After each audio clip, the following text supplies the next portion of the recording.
really impressive. It was actually reminiscent to some degree of Flandre on Snake in terms of winning his lane, then aggressively rotating. His teleports were on point. But all of that was negated when he locked in the Rise, just because at best he was going to be a little bit behind in lane. As it turned out, losing his flash at level 1, he really struggled in lane against the Gnar. So I'd like to see a bit more of a power pick coming out from Carlos's God, because we've seen what he can do when he's ahead, and he really struggled when he was behind. Yeah, we can see as well the respect for that is coming through, reflected in the bans. Aurelia has been taken off the board, focusing at Carlos's God. Rek'Sai going to be removed as well. Not going to see her in this game. And Kassadin going to be taken off. And I think Carlos's God plays that one, but it could be a Moya champion as well. Yeah, I mean, maybe focusing on Carlos's God. I don't know much about his champion pool, but he looks so impressive on that Aurelia. It's probably a good adaptation to ban it away. Oh, yeah. It does mean that we're going to start seeing those Lissandras, those Gnars come through the picks and bans. Of course, they could still be banned away here, but there's such a strong group of those meta champions that are out there. There's a reason why teams are kind of happy to be on the red side at this point, just because so much slips to the red side. You just can't snap up the best champion with blue side. Pick up some great picks on the red side. The Janna ban confirms we're going to see at least a couple of those really powerful picks come through. Yeah, the likes of Jarvan, Lissandra, Gnar, all available now as LeBlanc is the final ban here for 4Not. Very sort of mid lane focused, getting rid of that Xerath, of course, respecting APAPs and Christmas trees, looking to take away the Gnar. And almost this is a situation of someone, the Tormented finally gets to unleash the power, because that play from Swiper. Swiper was dominant in that top lane, and the Lissandra pick for Sudden Fear just really didn't work out. Got bossed around by Swiper, died 1v1 crucially early, and just got snowballed out lane. Every time we saw Lissandra re-enter lane, whenever we saw Christmas trees go back to top lane, we'd go away, come back top, and he'd be low health, getting dived again. So, going to give himself a bit of that power pick. They're going to pick up that Gnar, as Pastry Time mentioned in the last series. Saw some nerfs, but still super powerful. Yeah, not too worried about that. His Boomerang, a little bit different, but he's still that monster. I mean, that kit he has access to, all the abilities between the transformations. A wonderfully powerful champion is Gnar. Oh yeah, but they are going to lock that one in, and 4Not now get to respond. And Lissandra and Jarvan are sticking out like sore thumbs, but do they have other options here for power picks? We haven't seen much of the Rumble on the Rift today, and that's been a pick, at least in the LPL, that's been seeing a lot of power. It's also an Oceanic sort of standard pick here. There's a lot of top laners that do favor that one. When we see Immunity, we expect to see JK Smithy picking up that Rumble. Probably one of the most known Rumble players in the scene right here. Jack Attack as well. Jack Attack also. There's definitely been names that play the Rumble, and Rumble, I think, in competitive play was sitting about, at least last weekend, about a 70% plus win rate in competitive across all the top leagues. So, I mean, the power of that equalizer. We've seen countless Rumbles in the LPL get ahead and just dominate games on their own. So there's a lot of power available in the champions. But no, 4Not's actually going to focus on some fundamentals here. They're going to stick on picking up the Nami here. Carlos Scott is going to pick that up. But the Lee Sin jungle pressure. We talked about getting a bit of jungle pressure early. Lee Sin provides it in spades. Yeah, it's definitely fantastic for that one, but it does leave up that ever-prevalent Narvin combo, which has been working out so well overseas. Of course, in China, not so well, but North America, 100% win rate for that combination, and straight into the hands of Sudden Fear. And we'll see whether they lock that one down. A Pink Bomi had a decent game early on Jarvan, so we'll see whether they lock that one in. The option is there, but the counter pick of Nami, sort of picking the Nami away from Brawler, who had a decent showing on that champion in the last series, but I find it interesting that they're putting that much respect on this guy. Maybe they look at it as kind of a blocker pick to those AoE wombo combos with Nami, just the tidal wave coming through, or maybe the perfectly timed bubble being enough influence to stop it. But, I mean, they could go all in here and go for, say, Azir and Jarvan, and just be like, all right, we're creating all the walls. There's plenty on the Rift, but we're going to create plenty of artificial walls and deal with it. That could be the flavor of what they're going for, but we've already seen a lock-in come in here. It's going to be Emphamoon taking away that Ezreal, the CNJ special, the Ezreal, and the Lissandra they picked up, but given the pick's not going to be the top Lissandra this time. Probably pigeonholing it into the mid lane. Yeah, and it's an intelligent pickup here as well, because Lissandra very, very strong. I mean, Christmas Trees didn't have the greatest time, but he's not going to have to play this time. APAPs is probably going to be on that one in the mid lane, and we'll see what 4Not answer with here, because as you mentioned, that Ezreal picked away from CNJ, but he's got a few more things in his wheelhouse here. Of course, he could bring out that Caitlyn, which happily outranges an Ezreal. And I have to wonder what Moya is going to pick up. He went for the super utility-focused safe laner in Orianna and was punished for it. So he's going to probably want to play on the front foot here. But Lissandra's such an interesting blocker pick. They're mulling over the Cassiopeia. I'm only going to say mulling over because I would imagine Moya would pick a mid laner for himself. Yep, speaking of which, this is one of the picks that does tend to get banned away from him. Is Nidalee has been respected quite a lot in the ban phase, especially coming through the OCS, and I would not be surprised if that one came through. Carlos' God having an opportunity to hop on the tree here as well. And Carlos' God is fantastic on these burly champions. I mean, when you mentioned the Aurelia, of course, loves getting in amongst it, and you have to think Maokai's going to do it. And I really like returning to that Nidalee pick, which again was successful in that immunity series in the promotion stages, mainly because I noted that Xerath was banned here. Makes sense after you saw Pap's last series, right? But Xerath is one of the good champions against Alessandra, just because Alessandra is so fantastically powerful in the top lane, and why we see her so much in the top lane is that against melee champions, she can boss them around with her short to medium range spells, and they find it hard to lane against all that instant wave clear. But when you have a lot of range like a Xerath, you're able to farm with impunity very hard. You'd have to go for a sheer turret dive to be able to lock down that Xerath. So I was looking down being like, alright, so some of the long range meta picks have been banned away. But we forgot about that Nidalee. I mean, although she's going to have trouble dealing with the pushing in the early game, she's got plenty of range, that's for sure. And the thing that I really love here is Sudden Fear's response. It's like, oh, we're going to get poked? Okay, we're just going to pick up as much hard engage as we can, locking in the Leona and the Jarvan. They have so much lockup on that team. That's ridiculous. I mean, like, there's engage teams and there's a Sudden Fear team where it's like, they've got so many go buttons. Whether it's the Glacial Path, which indicates, of course, the Frozen Tomb coming out, whether it's the Narvan combo, and Leona, hell, the support has plenty of long-ranged engage as well. So there's so much Wombo here, but they're kind of, it's all in on the Wombo. That's all they really have in this comp is Wombo AoE team fight. Whereas, I mean, let's go back like a year ago. It was all about Nidalee poking people out.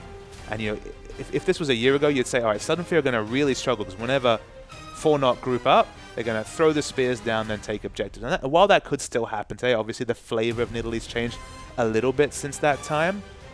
4Not do have a lot of answers to Wombo. They have a Maokai. I mean, Maokai, of course, has the AoE 20% damage reduction. They have Nami, the first pick Nami. Yeah. Remember, Sudden Fear have picked full-on engage into a Nami. Like, Nami's all about disengage. It's not the Janna, but of course Janna was banned during the bans and picks. It's the strongest disengage option there. So they have a strong team-fighting champion in Maokai, strong disengage in Nami. 4Not really do have some interesting options here, and we saw how hard they can snowball with these Nidalee comps.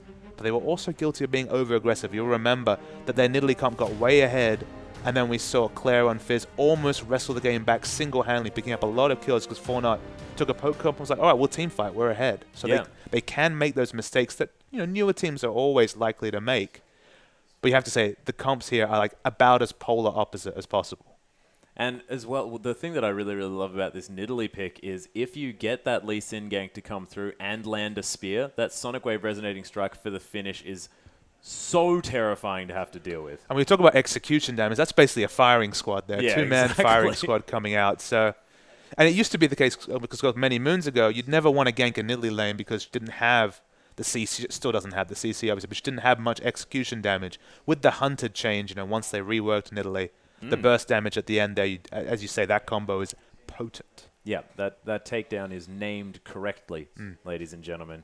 But the thing that I'm worried about here is this Ezreal pick. It doesn't really fit in my mind just because it doesn't do quite enough burst damage when the lockup that's going to come from Sudden Fear here is sort of very, yes, we're going to lock you up, but from then on, you've got this window to do damage, and is that going to just let 4Not in and they can run away with this, or do you think that there's a different tactic? Is the True Shot Barrage enough? I mean, the True Shot Barrage is nice, but again, like if you're focusing on burst damage as this Ezreal, you'd probably want to go for a more non-meta build, like a Bloodthirster earlier. Just stack some of that AD, because it does scale very well with the AD. I still think we're going to see the blue Ezreal, and on first glance, you're like, but they've got a lot of mid-game power. Is it the right move to go for a stacking item? And my first instinct was, no, maybe that'd be a problem. But you think about it here, look down this comp. Sudden Fear are going to do one thing, that's dive in. They're not going to think about peeling for 1 second. They're going to go straight in. All their members, even their support's going to say, yep, let's go in there, lock up this Graves. Remember, Graves, 525 range, short range carry.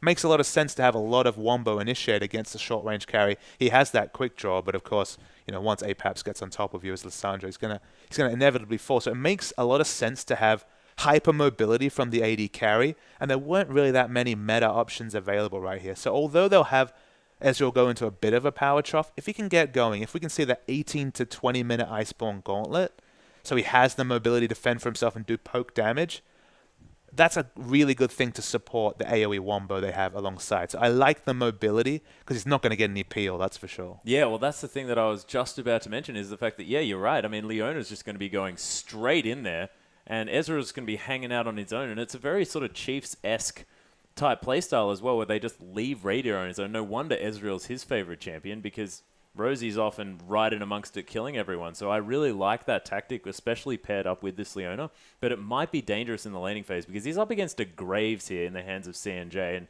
you have to feel like that damage potential in the laning phase is going to be really scary. I mean, the only laning phase of the previous series, I believe it was Legacy versus 4Not indeed, that we saw the Graves versus Ezreal matchup. And CNJ did just fine in that matchup early.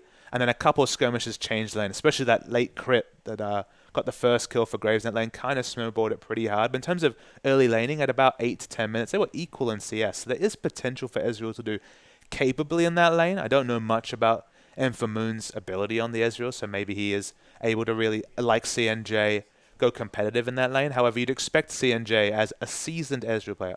And Ezreal main almost, in between Ezreal and Caitlyn, really is main champions right there. He'd probably know the limits of that champion. He's opted into this matchup. And you're right, on paper, painful for Ezreal, but we'll have to see how it turns out. Yeah, we certainly will have to see. But looking down these lineups as well, it's not clear which stages of the game both of these teams are really aiming for here. I mean, Maokai fantastic in the late game. Nara's also relatively good, but Graves quite early on focus. Where do you think these teams are really looking to make their mark and make their moves on this game? I guess my issue here for Sudden Fear is, how do you kill a late game Maokai? They don't have the tools to deal with this Maokai in the late game. If Maokai ever gets, say, the Rod of Ages Frozen Heart into, Spirit Visage or something like that, I don't think Blue Ezreal is going to bust through that. And the rest of their AoE damage, while respectable, while it'll hurt the Nidalee and the Graves, it's not going to hurt this Maokai. And Carlos' God could get massive on the Maokai. So if Maokai can really get ahead, if there's no lane swaps, if it's standard laning and he can just farm away and pick up, I think around the 30-minute mark, I would say this Maokai is going to be unkillable. And that's kind of where Sudden Fear's wombo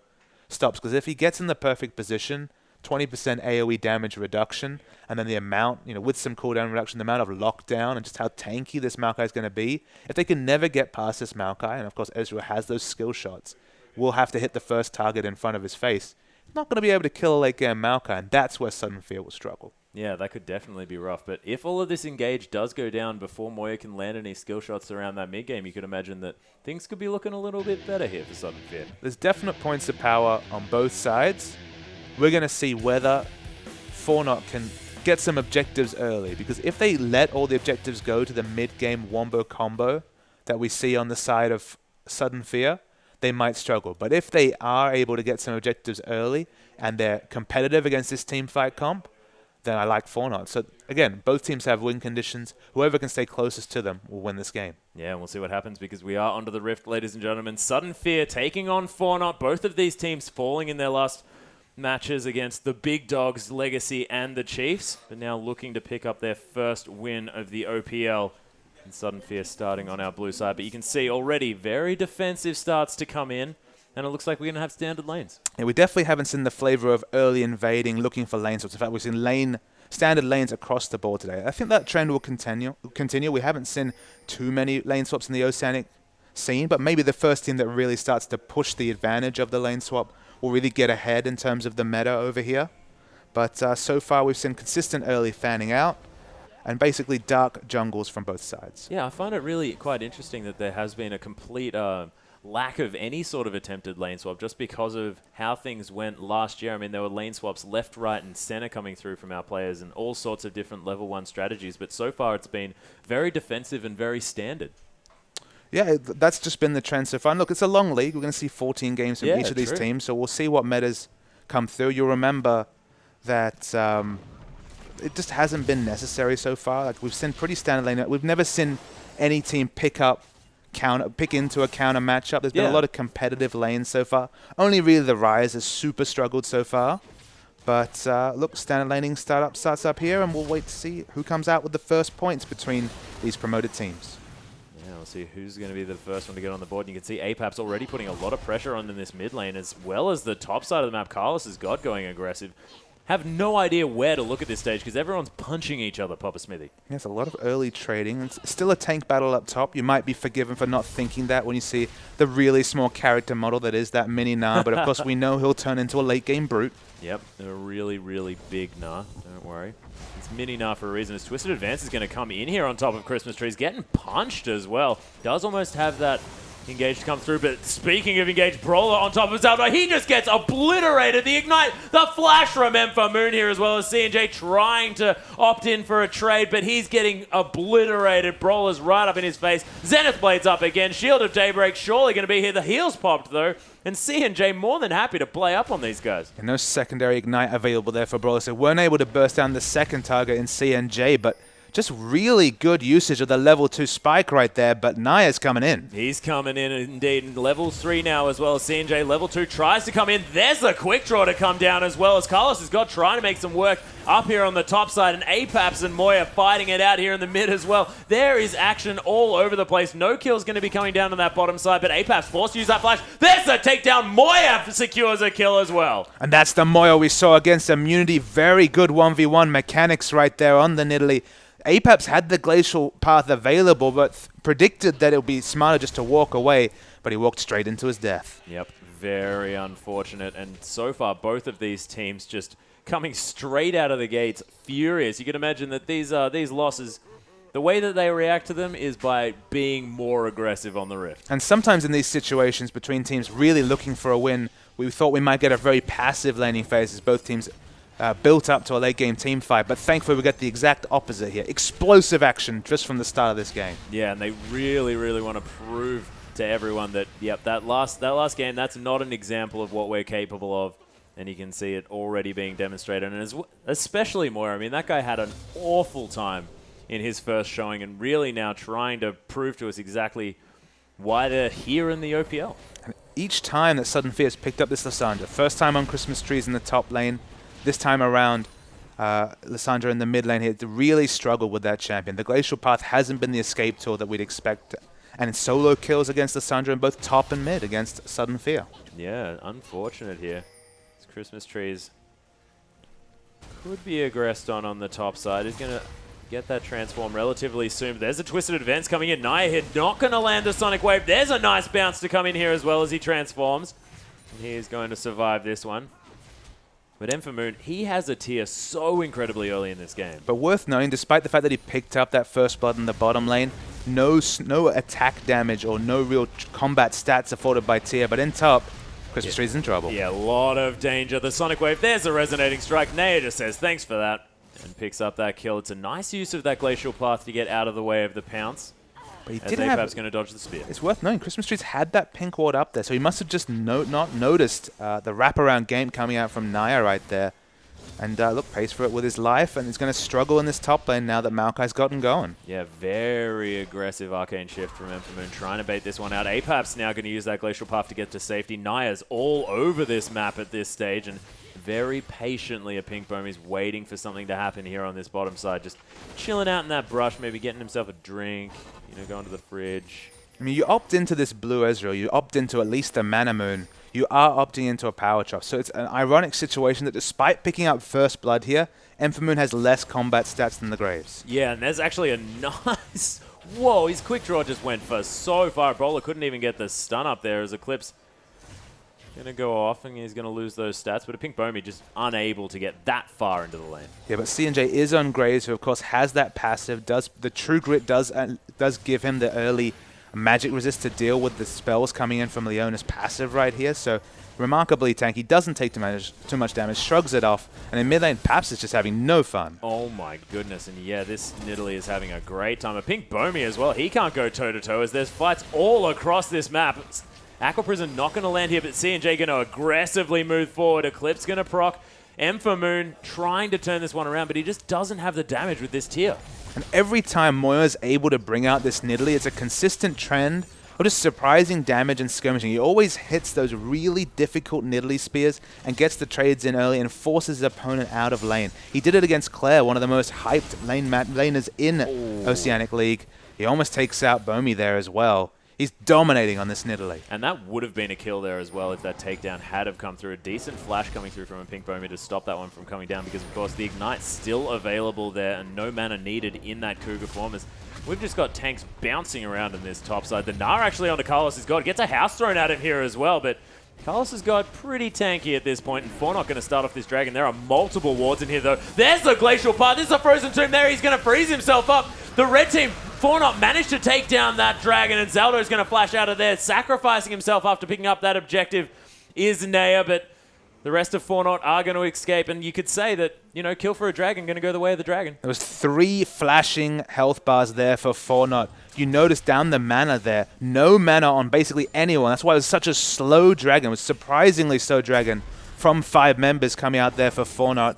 But the one answering kill, like you mentioned, is not the appropriate trade. If they managed to get those 3 exit kills, you'd say, yep, definitely in Sudden Fear's advantage. But 1 kill is not the par.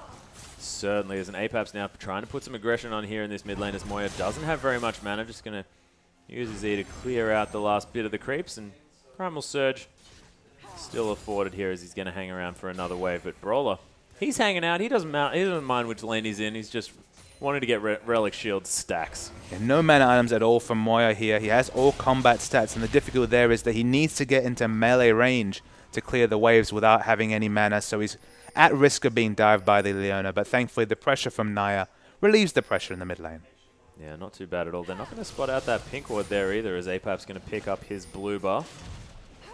And you can see 4Not aggressively warding out this red side jungle of Sudden Fear. Yeah, up the top lane here, Maokai's done very, very well. Normally when we see this Maokai versus Gnar matchup, there's a lane swap before just to really prey upon Maokai's relative weakness in a 1v2 compared to Gnar. But look, the trade's on. Yeah, Flag and Drag actually going to knock Carlos' God up. It's a decent arcane splash, but there's the flash after Carlos comes out of that one. He gets caught by the wall up though, and the Gnar back into the lane. And Christmas Trees says, get over here, I need you dead. Yeah, excellent Gnar mechanics coming out right there from Christmas Trees. Really starting to make a name for himself on that champion here this game. And for Moon, he's been smited. Yeah, he's been smited there as well. Oh, flashes out of the way of that Aqua Prison. Going to have the Arcane Shift up relatively soon, but it's not quickly enough as Moya secures that kill. 2-0-0 now on this Nidalee. A much different game for Moya. Even as that last Q came in, still 3 seconds left on that Arcane Shift. Not enough time whatsoever, but up top we see they're trying to rush down this turret. Do they have enough damage to take it down? It's going to be a line ball. Yeah, they do have a few creeps left, but not going to be quite enough, and we'll see whether Carlos can make it up to that lane in time. Aqua Prison going to be used just to help clear out this wave of C&J coming through here.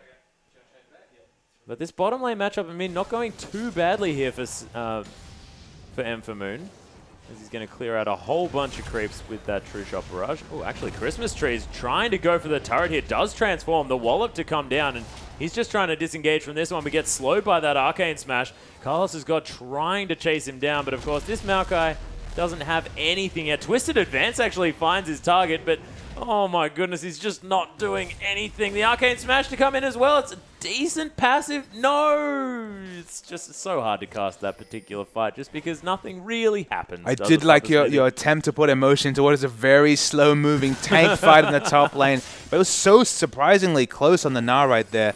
He managed to just get away because he changed into mini Gnar form, was able to outrun the sapling coming out. So just safe as Gnar and able to fight another day. Yep, not bad at all. Apap's now not looking too healthy in this mid side as Moya again very aggressive. Takedown not going to land here, but they turn it around. There's a Glacial Path, and Apaps picks up the kill after a Pink Bomi's there to help. I love that from Sudden Fear right there. They were able to bait Moya into melee form right there. And of course, once you commit to the jump in with the pounce right there, you are free food. Yep, and Naya almost free food himself. Had to use that flash in order to get out of the way as the Ring of Frost locked him down for a moment. Yeah, I've definitely seen the return of the Athene's Unholy Grail right here, and C&J's in trouble. Oh, nice footwork there by C&J, but gets caught. The flash out of the way of the True Shot Barrage. The Ignite sticking. Oh my goodness. So close as the collateral damage to come through and answer, but the heal's going to be popped for Moon, and he's going to be okay. C&J is such an impressive AD carry. He has not died this game, and look at this. He still has his heal available despite falling so low. He's so confident in his ability to use those summoner spells smart. We see Brawler's trying to hug the brush, but of course C&J smells a rat right here. And actually he's going to be able to stay in lane with the top up from the Nami heal. Yeah, and Aqua Prison going to go wide there a little bit, but just playing a little bit of defensive duties is Zeldo. And as you mentioned, yes, CNJ, just the damage calculations coming out of this guy, knows exactly how much he can take. Absolutely. The damage he deals and the damage he takes are really sign of a smart AD carry. To be able to estimate those things, which of course are influenced by stats like item pickups, rune sets, etc. His calculations are very on point, and it looks like 4Not are going to continue to press their advantage in the bottom lane. Yeah, actually, the spear's going to get thrown out. Not going to find its target here, but Moon and Brawler have to be very, very careful as the creep wave's going to crash down here. The spear's coming through as well. The teleport coming down now from Christmas Trees. Wants to try and get in. Carlos is actually going to be teleporting in as well behind everyone. There are 5 members of 4Not, but that's a beautiful Aqua Prison. There's a tidal wave as well. Moon gets caught up by that one, but they're trying to turn this one around. Sudden Fear, the kickback from Brawler, the double knock-up. Beautiful Solar Flare to come down as well, but no one falling just yet. Carlos has got his tanked as much as he possibly can, as has Christmas Trees, who's trying to get that transform as quickly as possible. I feel like this might be a preview of the late game team fights as Carlos has got. He's still not even finished his first big item. He's clearly working on the Righteous Glory here, but already able to tank up so much damage. And if any more cooldowns are used to try and get through this front line, they just don't have the damage to kill the back line here, just Sudden Fear. Yeah, and Moya, though, very low on this mana. Does land a spear onto a Pink Bomie there, who's still relatively squishy on this Jarvan. Is going to try and engage, though, potentially. Doesn't quite get there. There's everything sort of hanging on a knife edge for both of these teams, trying to struggle for this vision advantage. Oh, that Scrying Orb was worth so much money, as there's the Frozen Tomb, the Nara as well. Here's the Wombo combo from Sudden Fear. Only 2 members alive now for 4Not, and the flashes coming through on both sides. Beautifully played and patiently played by Sudden Fear. The Scrying Orb was so fortuitous. They saw 4 members basically humped on top of each other right there. They got onto them. The 4-man Glacial Tomb was huge from Paps. And look, if you have a Wombo combo and you opt into it, you get some explosive damage. Yeah, and Zelda actually going to miss the Aqua Prison here as well. The Hyper Proc and Christmas Trees picks up the 4th kill. Moya's actually come in here, though. Is it going to be the instant quadra kill as he dodges out of the way of the True Shot Barrage? Brawler, he's going to get taken down. There's the triple for Moya. Christmas Tree's trying to come around, but no, Moya gets taken down eventually, but killing 3 members, that was beautiful. So we see the replay right here. The Scrying Orb comes in, and then 4Not are like, oh my dear. They eat so much AoE CC between the W and the ultimate coming out from Lissandra. But we have to cut back to play just because so much has happened. Of course, subsequently, we saw those exit kills coming out from Moya right there. I mean, Moya basically picked up 3 exit kills in a 1v2, which became a 1v3. Might have even been a 1v4 at one point right there. Such an impressive player as Moya on that Nidalee, even in skirmishes. Not just the poke and execute, the skirmish play from him on the Nidalee is super impressive. Oh yeah, 5-2-0 now. Has that Athene's on Holy Grail picked up. There's actually a Pink Bomb he's going to find Nair. Nair finds himself smited as well. A little bit unfortunate. Dragon Rage kick going to be used just to disengage. They have to give up stealing away that blue buff, and Apap's going to pick that one up for himself. And we have a little bit of a makeshift lane swap coming down as 4Not send a bunch of members up to try and pressure this outer turret. And we have a bit of time to take a breath as we saw so many skirmishes in a row right there. Even with that turret pickup, 4Not are 1,200 gold. But what I love about this team is they're certainly not playing like they're behind. They're playing so aggressively, looking for engages, looking for skirmishes, even when they're behind. And that's the sign of a team that really wants to win games on their own terms. They're not playing reactive League of Legends whatsoever here, despite being blown away by Legacy earlier. Almost definitely. As a Pink Bomb is going to find Naya. This Lee Sin has had a rough game. Actually, Moon going to take down Moya. What? Yeah, I wish we had a replay of that one, but it was just a wonderful flash heal that completely outplayed Moya right there. Baited when he had the hunted mark on his head. Man, for as good as Moya is on that champion, Moon is really impressively on this Ezreal. Oh, yeah, and when they pick it away from C&J as well, not necessarily a comfort pick. He's looking so comfortable on this Ezreal, and it's just great to see. It's just great to see such a watchable game between 2 promoted teams, 2 new teams to the professional scene here in Oceania, and across the map we're seeing individual outplays, which kind of tell me that once these teams get a bit more practice, in their teams, really nail down on their shot calling, I think there could be some really impressive displays from both these teams here today. Okay, they don't all have it on the Rift at the same time, and it's been individual flashes of brilliance across the map by individual players. But that's really the recipe and the start for something truly special further down the road. Oh, it most definitely is. And as well, they need to feel out how these top teams actually rotate around the map and make these things happen, because you don't have that opportunity when you're just, playing solo queue or things like this. So they now have this fantastic opportunity to really gain that extra strategy level. Do 4Not and Sudden Fear. And man, there's a lot of these players that I really want to watch grow as they come through this league. Yeah, Moya's Nidalee is going to become a thing, I think, just because he's so impressive on a champion that's really fallen out of favor in that mid lane. Yeah, actually, True Shot Barrage going to come through here. Buckshot not going to find its mark. The kick now coming through. The teleport to be answered for. The smite on the come out. And CNJ going to pick up that kill. But Brawler's come from round the side to die. Right to CNJ's. Christmas Tree is teleported in, unfortunately, here. He's going to try and bounce out of there. Moya going to tank up this turret. Not going to worry about it too much because that Primal Surge is doing heaps of work healing him back up. Spear going to be coming through the side, but 4Not, they just want this turret. And just one of those awkward situations where teleporting in with no rage doesn't offer a lot. Oh my goodness, the double knock-up to come in from a Pink Pony. CNJ going to use that quick draw to get out of here. Naya actually safeguarding in, and all sorts of crazy things happening as this outer turret is still alive. It's going to be the focus, and now they want to keep moving. Carlos has got to come through the Frozen Tomb onto Apex, but now he's way too far into the team of 4Not, and they turn around and finish him off. Sudden Fear, now with members respawning and regrouping, might be able to answer this one, but you can see this game so incredibly close, and 4Not not wanting to overdo it too much. And that fight at 18 minutes really illustrates why it's so difficult at the top level to pick these AoE wombo comps and execute them. Because if you ever use one of those cooldowns inefficiently or one person's removed, you don't have a 5v5 fight.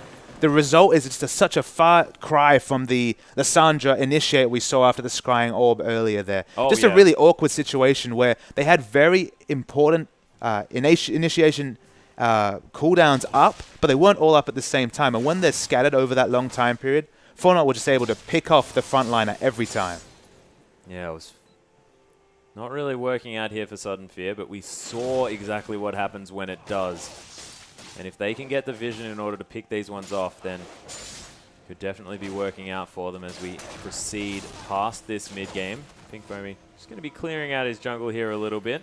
Has caught up to Naya as far as that jungle camp CS is concerned. And Naya's been impressive with a lot of his kicks, but hasn't quite managed to make an impact as much as he would have liked in the early stages. I mean, it's not a skirmish comp like we saw Legacy and Chiefs picking the Lee Sin with here. It's a very different flavor of Lee Sin required in this situation, just because he doesn't have the CC innate. Of course he does with Maokai, but Nidalee is just a damage gank there. He has to provide most of the CC there, does Lee Sin. In the bottom lane, you really need that Nami CC to hit, and of course such an unreliable skill shot. So they haven't picked the sort of comp that Lee Sin's likely to shine in, but the disengage in team fights, like if he can get that fortuitous kick, or whether it's Na, whether it's Jarvan, whether it's Sandra, even on a Leona, it might change a team fight wombo situation completely. And we've already just seen that if that layering's imperfect, Sunfield will struggle to win a team fight. Yeah, Carlos has got actually trying to engage here, but here is the wombo. Zaldo getting aggressed on. The Evanflow going to keep him alive here, but the Na to come in as well.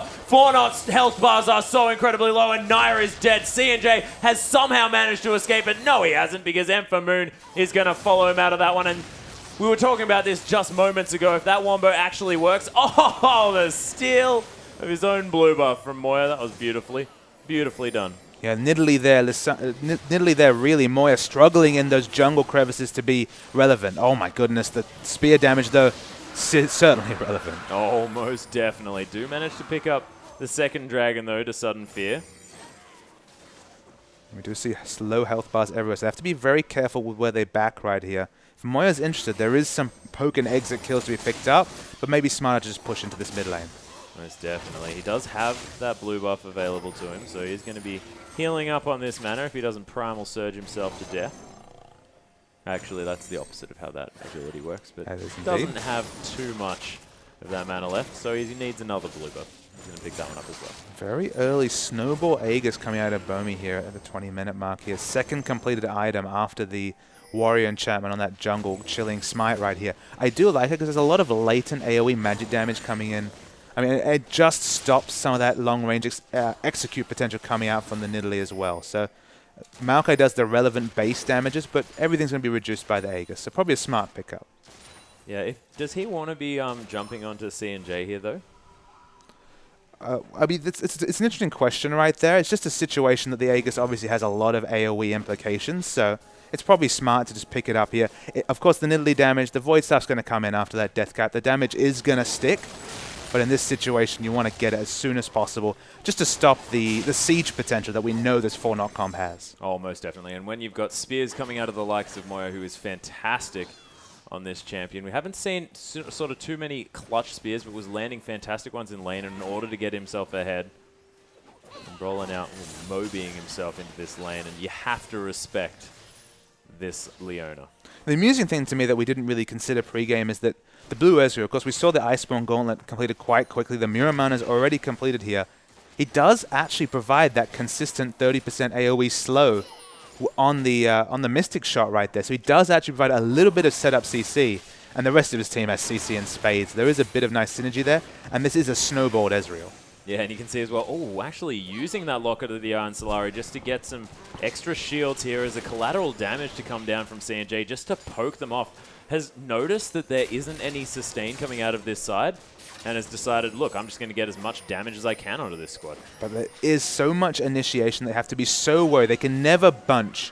When they were spotted out with that scrying orb, the bunching is what cost them. So if they can spread their threats away and never allow AoE CC layering, they're in a great spot to siege. But if they ever clump up, that's when they're in trouble. And 4Not almost looking for Sudden Fear to be caught in transition here as they move towards the bottom side of the map, noticing a large creep wave. It's a nice slow push to come through from 4Not actually on the top and the bottom side. Scrying Orb not going to find them, as they are all going to move into the lane and start this one off. And can they move around here inside in time? Because 4Not have a lot of damage that they could be doing to this turret, but this teleport comes down. Oh, Aqua Prison just a little bit late here as Christmas Trees doesn't have too much rage, but out the backside, Moya just getting picked off. The rest of his team, though, the Solar Flare manages to slow down 3 members. The nice kick of Christmas Trees to get him out of this one. Carlos has got taking a lot of damage. The Frozen Tomb going to be used a little bit prematurely here, maybe, as Naya's going to fall down. And Empha Moon has so much damage, flashing forward, picking up Carlos. Has got C&J now getting eaten alive by this Ezreal. Flashing forward, triple kill now. Could Empha Moon have this one? Oh, doesn't manage to get over there, and Moya is going to limp away. Empha Moon had his eyes on a Penta. I mean, Sudden Fear was so lucky that 4Not didn't apply pressure evenly right there. You look at their jungle, they had almost no defensive wards whatsoever down for this 4Not rotation. 4Not should have been able to pick up a free dragon right there, but they were scared away by Christmas Tree's teleport. I mean, we're going to see the replay right here. This first CC coming in from Paps is fairly non-effective, and Moya is corralled away from this fight. But back in the fight, the Solar Flare is excellent right here. But watch Empha Moon, he's on the side right here. He's able to free hit down Naya. And Naya just miscalculates how much damage this Mirror Mana transform. And that's the key thing here. The auto attacks are doing surprising damage on this 4Not team. The QW right there doing 60% of C&J's health. Excellent exit kill right there. Empha Moon free hitting is not something that 4Not can afford. Yeah, and Moya almost going down to that last Mystic shot as well. And 8-2-3 now for Empha Moon. This guy's performance on this Ezreal is fantastic. Hasn't quite managed to keep up in the old farm area, but he's happy to farm champions. Yeah, and it's going to be a situation where that damage is going to be huge until Maokai can finish another armor item on top of this Frozen Heart he's building right here.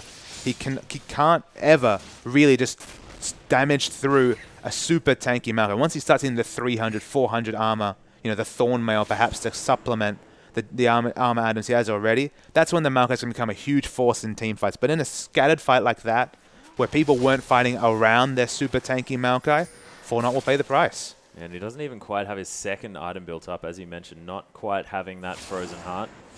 And Sudden Fear looking to go for their third dragon when it is up in about 40 seconds. When setting up for it, you can see they've got so much vision around here as Naya gets caught out by a Q. The Glacial Path to come through here as well. There's a flash into the Frozen Tomb. True Shot Barrage picks up instantly 2 kills, and then the Mystic Shot for the third. Beautifully played. Christmas Trees trying to hunt down Moya here, and our cameraman couldn't even find him because he's moving so fast. Doesn't matter. Christmas Trees has got it. 4 dead. This could be Baron. This blue Ezreal is so massive in the mid game right here. 11-2-3. We talk about C&J's Ezreal. Maybe we need to talk about Empha Moon's Ezreal right here, as it's going massive big guns in the mid game. And Christmas Tree, he's never had the rage available for the Initiation Nah ultimate, but he's got so many Initiation friends. That time was Pups with the flash into the double stun and ultimate right there. Sudden Fear, they're executing a difficult team comp against a highly mobile 4Not flawlessly. It's beautiful to watch, and Apap's just knowing exactly what he's capable of. Look at this Glacial Path. Yeah, the flash into the Glacial Path right there is wonderful into the Frozen Tube. The AoE one, but it's an instant triple kill from Ezreal, which of course simplifies a free fight, one fight right there. It was just an excellent Gnar ultimate also, getting the exit kill on Moya. Everything going right for Sudden Fear. Oh, most definitely. Dragon has come up, though. Sudden Fear, they've gone back to shop, and then they're coming back into this one. Naya's just going to face-check Brawler, but nice safeguard going to get him to safety here. The rest of Sudden Fear not quite available to pick that one up. But this is an example of Sudden Fear just having all the vision. Yeah, they have a huge vision strangle aggressively right here. But hilariously, 5 minutes ago, 4Not had all the advanced vision in the Sudden Fear jungle. It just feels like whichever team takes momentum, gets the wards down, the enemy team doesn't realize the fact that they're suddenly on the back foot, don't have the defensive wards down, and are punished accordingly. Yeah, you can see Christmas Tree's playing so far up here, and the power of this Gnar is definitely evident as Apap's just going to engage once more. Carlos's God is going to get obliterated, and Moya luckily dodging out of that last Mystic shot. Brawler more than happy to tank this turret. This Leona is so tanky. 0-2 and 12, so has so much kill participation here as well this game. And Naya, oh, nice 4-man kick to come in. Doesn't manage to get a kill, but it's going to deter them from being on this tower. These Baroned up minions, though, do so much work. And Maokai is really struggling. We see Christmas Trees and Cindy are auto trading in the bottom lane. He's going to be close. Yeah, the Sonic Wave going to land here onto Amphamoon, but he gets locked up by Brawler. Does get tagged. The big pounce to come in. The shutdown from Moya. Brawler's going to follow suit. You have to imagine he's hunted. The takedown for the double. Apaps now has been discovered by Naya, but he may actually have bitten off more than he can chew. There's actually the Frozen Tomb to come in. Oh, the last second on that Zhonya's Hourglass as Moya is going to pick up that kill with the last tick of Ignite. Zaldo flashing around here, and the Aqua Prison going to land onto a pink Bomi. And the fish is going to escape yet again with those Mobies. Such a fast, scattered fight across all of the map. In the bottom lane, off camera right there, actually, Graves was shut down just as he was getting a huge push on it. He spent that whole time side pushing the top lane. It was almost going to get damage onto the inhibitor turret because it was quickly out-jeweled by Gnar, but across the map, skill shots being flashed, excellent team play, but it's very even across the board, but affords still Sudden Fear, with their correct layering of CC so far, a 7k gold lead. Yeah, 7,000 gold is the lead, but even on the structures, and you have to say that Carlos's God is still a Maokai, so they could still get to this ultra late game stage, now has that Frozen Heart to go on top of that Righteous Glory, and when that Spirit Visage comes in, he's going to be very difficult to kill for everyone on the team, and of course has the Mercury Tread, so you're not going to be stopping this tree from hitting you with stuff. I mean, across this the competitive scene, though, we've seen kind of two flavors of Maokai. When we see the Rod of Ages Frozen Heart come out at a good par time, we talk about the unkillable tree Maokai in the front line. But, I mean, we just saw Maokai being full-on dived by three members and dying fairly instantly here. 0-4-2, 76 CS behind his lane opponent. Wait, Jarvan's in a lot of trouble here. Yeah, Pink Bomi is going to get caught. Does actually manage to flag and drag while the Aqua Prison was levitating him, so that is definitely some smooth moves. Gets a ward over the edge there as well, but almost got caught out, did the Pink Bomi. League of Legends geometry amuses me sometimes, Atlas. Most definitely.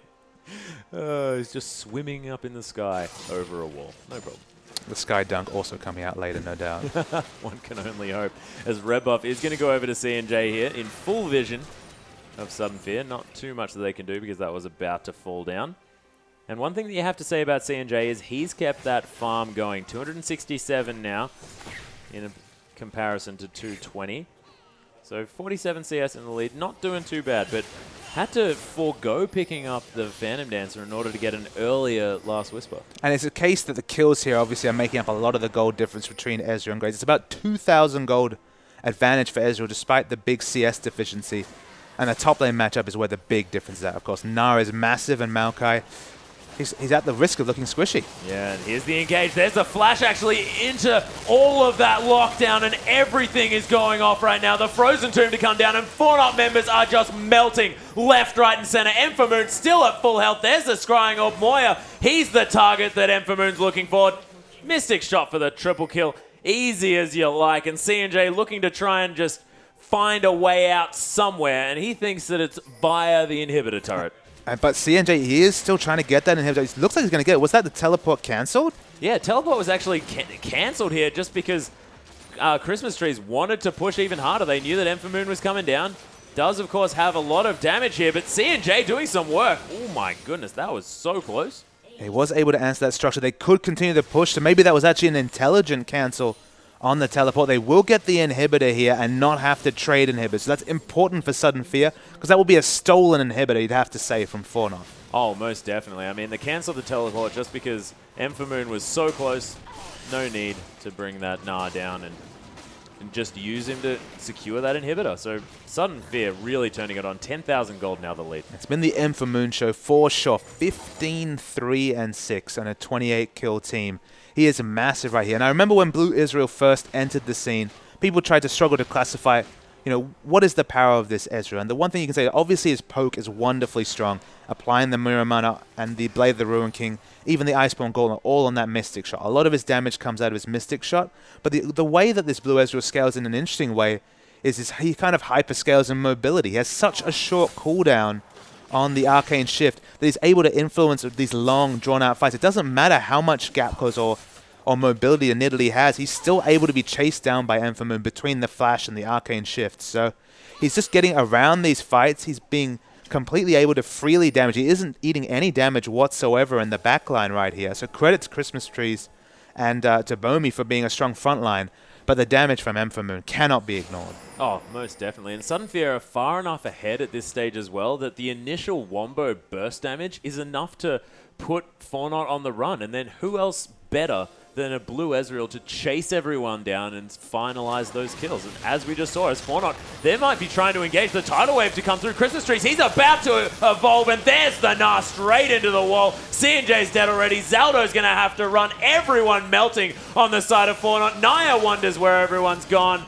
And it's going to be Sudden Fear now able to potentially even push for the win. 4 kills for free right here. That time the Nah was massive in that fight, instantly blowing up Moya, the most annoying member in the back, healing up, getting the poke down, even with the execution damage. But Sudden Fear going to run up the front, and what you have to say is an upset. Looks like they could get their first win in the OPL. Yeah, most definitely. Beautiful play coming out of Sudden Fear, and you have to say that their team comp was disgusting as well. So much lockdown as Zaldo trying to deter this Sudden Fear team from taking down his Nexus, but they're not going to be bothered by the fish because the Nexus is exposed. A decent Aqua Prison to come through. Collateral damage coming down here as well, but that's going to be the game. C&J is even going to survive here, and congratulations to Sudden Fear. What beautiful play. Yeah, Sudden Fear, the last team to qualify for the OPL, came up massive in this game. And who else but Moon right there? He finished the game 17-3-8. That is a highlight reel performance by any metric whatsoever. But he was afforded that by his team. He had so many AoE CC initiators and tanky frontliners. We thought it was the Maokai who would be the tanky frontliner that Moon couldn't break through, but he never got to that point. He got snowballing on that Blue Ezreal. And Maokai, he looked relatively squishy in comparison. So we're going to see a replay just cap off tonight's play right here. So loading the replay in. We're going to start this replay. It's one of the last team fights here. So fairly late into the game right here. And we're going to see just how this Sudden Fear team comp works. It's consistently been Paps in the front line initiating right here. And you see there's so much AoE CC, they're actually able to split both sides. The Cataclysm traps 3 people right here. And we can't see him on the screen right here, but Moon, he is so maneuverable and long range on this Ezreal. He's going to go after Moya right here. He actually uses the flash right there. His Arcane Shifters was second off cooldown.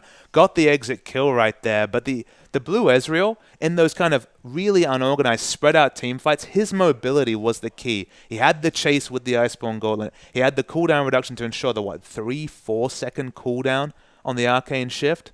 Blue Ezreal won them that game. Yeah, it was absolutely fantastic to see. But that brings us to the end of the day here for the first day of the OPL. Thank you so much for watching, ladies and gentlemen. I've, of course, been Atlas. This is Papa Smithy, and thanks from everyone, including Pastry Time and our whole production team, and we'll see you on Monday.